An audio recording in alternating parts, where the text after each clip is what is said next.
Bonjour bien-aimés dans le Seigneur, que l'honneur, la grâce et la paix soient à tous les enfants de Dieu qui partagent avec nous la vie de prière. Bien-aimés, il est important de savoir que la vie ne nous appartient pas et que tout le jour de notre vie sur la terre, Dieu nous appelle à connaître sa parole afin que nous puissions réussir et accomplir sa volonté.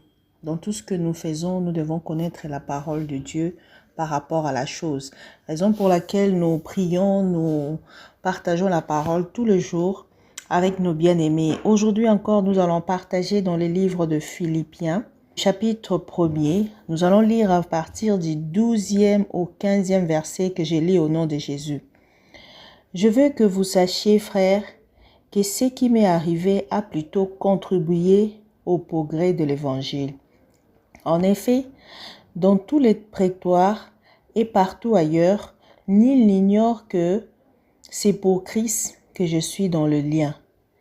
Et la plupart des frères dont le Seigneur, encouragés par mes liens, ont plus d'assurance pour annoncer sans crainte la parole.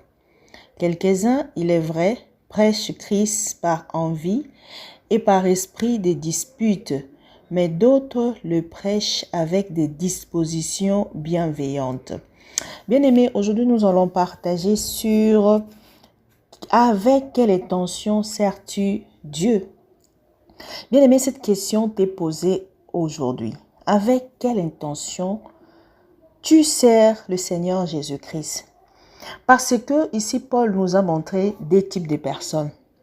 On commence par lui-même. Il dit, moi je sers Dieu parce que je suis lié en Christ. Je suis esclave du Christ. Je sers Dieu pour le progrès de l'Évangile. Et par mes liens, je suis quelqu'un qui encourage les autres, même par les liens, à continuer à assurer, à annoncer l'Évangile sans crainte, sachant que nous sommes bénis par ça, sachant que même la mort est un gain pour nous.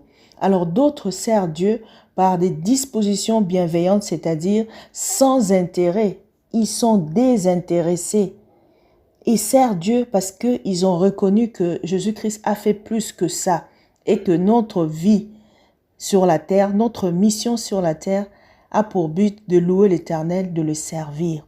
Tandis que il y a d'autres qui servent Dieu juste par esprit des disputes, par esprit des rivalités. D'autres, les motifs sont tellement impurs, c'est juste pour susciter des tribulations aux autres, aux enfants de Dieu. C'est-à-dire, il y a des autres, ils ont commencé à servir Dieu parce qu'ils sont des antichrists. Ils sont là pour combattre ceux qui servent Dieu. Ce sont des envoyés du diable, ce qu'on appelle de faux prophètes. D'autres aussi, ils servent Dieu juste parce qu'ils ont vu que non, c'est un business qui paye. Alors aujourd'hui, c'est ta question. On te la pose à toi. Tu sers Dieu pourquoi?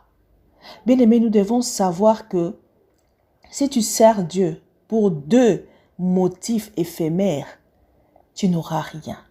Ce sont des gens que Jésus-Christ dira à la fin, « Arrière de moi, mauvais serviteur, je vous ai jamais connus. » Et aujourd'hui, il y en a plusieurs. J'ai toujours dit aux gens, vaut mieux pour toi de faire de blagues ou de t'aventurer dans d'autres secteurs que dans les secteurs du ministère.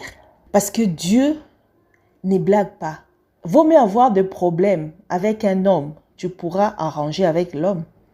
Mais si c'est Dieu qui te bloque, si tu as des problèmes avec Dieu, qui va entrer pour toi?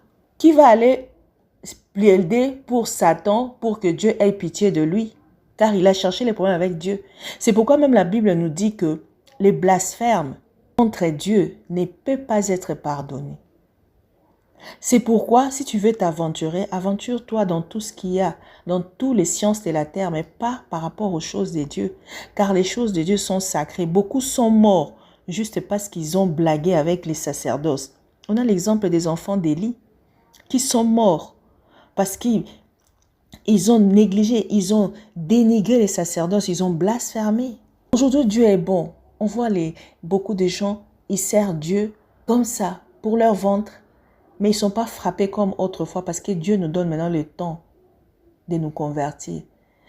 Toi qui es faux prophète, toi qui es faux pasteur, toi qui es escroc, toi qui es là pour rançonner les peuples de Dieu, toi qui as fait de ton ventre ton Dieu, car la Bible dit dans Philippiens 3, 19, il y a des autres qui sont tellement perdus que leur faim leur a amené à faire de leur ventre leur Dieu.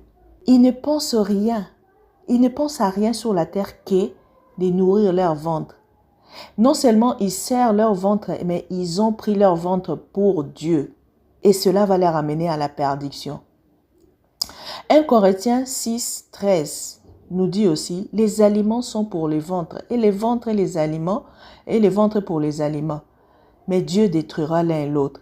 C'est-à-dire, peu importe ce que tu veux faire, tu peux faire pour ton corps, pour nourrir ton corps, pour vêtir ton corps, pour lui construire des maisons luxueuses.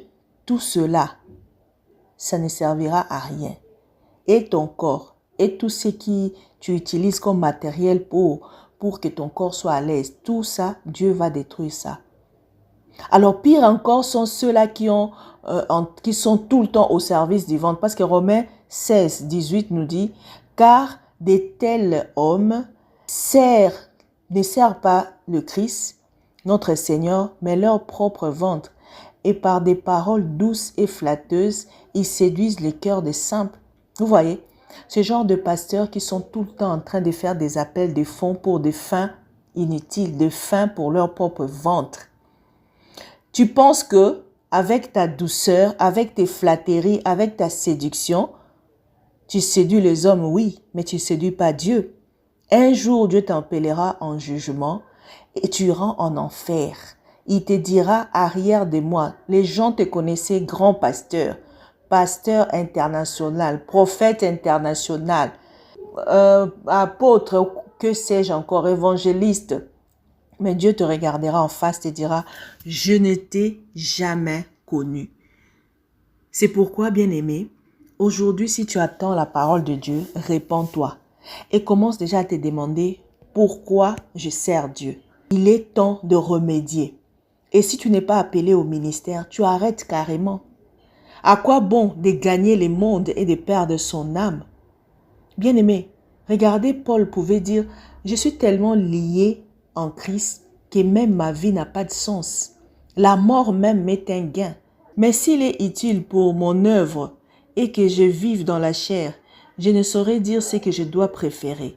Je suis pressé des deux côtés. J'ai les désirs de m'en aller et d'être avec Christ. Ce qui est beaucoup est meilleur, mais à cause de vous, il est plus nécessaire que je demeure dans la chair.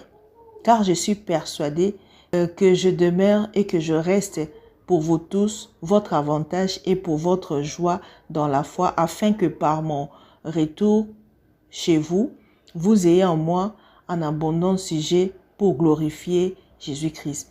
Bien-aimé, il est en train de dire, la mort ou la vie, tous les deux me va. Que je meure ou que je reste, pourvu que je puisse prêcher, pourvu que je puisse faire la volonté de Dieu. Et c'est cela ce qu'il voulait de sa vie. Et c'est cela ce qu'il faisait pour sa vie.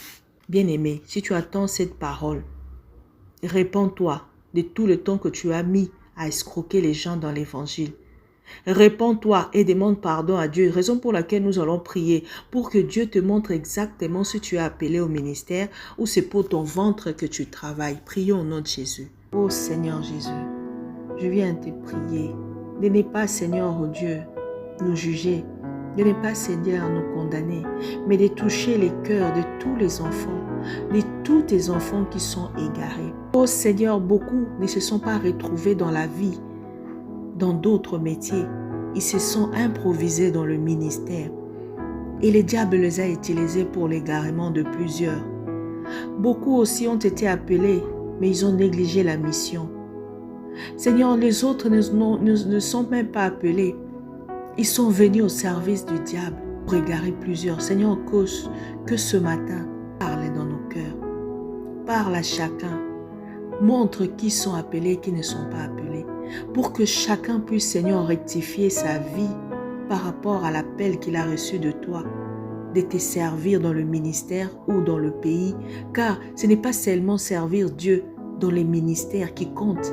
Il y a ceux-là qui sont appelés à être des administrateurs, des soldats, dans des entreprises, dans la nation. Mais l'homme pense que servir dans le ministère, c'est cela l'idéal. Et le diable utilise beaucoup, Seigneur, dans les carréments. Sors tes enfants, Seigneur, de tous ces problèmes au nom de Jésus. Seigneur, ceux-là qui doivent te servir dans la médecine, dans d'autres sciences, puisses-tu, Seigneur, oh Dieu, leur révéler leur lieu de travail. Seigneur, j'aimerais prier que cette journée soit une journée où tu révèles à tes enfants leur appel, où tu révèles à chacun les talents que tu as mis en eux, où tu révèles à chacun, Seigneur, ce qu'il doit faire pour l'avancement du corps de Christ. Car lorsque nous parlons du corps de Christ, tout le monde n'est pas apôtre, tout le monde n'est pas évangéliste, pasteur ou prophète ou docteur. Mais chacun, tu as donné, Seigneur, oh Dieu, la part pour l'avancement du corps de Christ. Seigneur, que tout le monde, Seigneur, oh Dieu, soit cadré par le Saint-Esprit, afin qu'il n'y ait pas de désordre, afin que nous arrivons à travailler ensemble. Seigneur, lorsque même les gens ne comprennent pas que les 5 ministères doivent travailler ensemble, c'est pourquoi il y a des divisions. Car un appelé doit connaître que les 5 ministères doivent travailler ensemble, en harmonie, Seigneur Jésus. Je prie, Seigneur, oh Dieu, que tu ôtes tes enfants dans le carrément, dans la torsion de la parole, dans tout ce qui nous empêche, Seigneur, de te servir dans la vérité. Seigneur, le diable est en train d'user de toute sa ruse pour nous empêcher de faire ce que nous devons faire. Ô Seigneur Jésus, ouvre les yeux de tes enfants. Ouvre les yeux, Seigneur. Apprends-nous à t'écouter et à rester dans notre coin par rapport à l'œuvre que tu nous envoies faire. Ô Seigneur Jésus, nous voulons regarder, Seigneur, la vie des fourmis. Combien chacun fait ce qu'il est appelé à faire.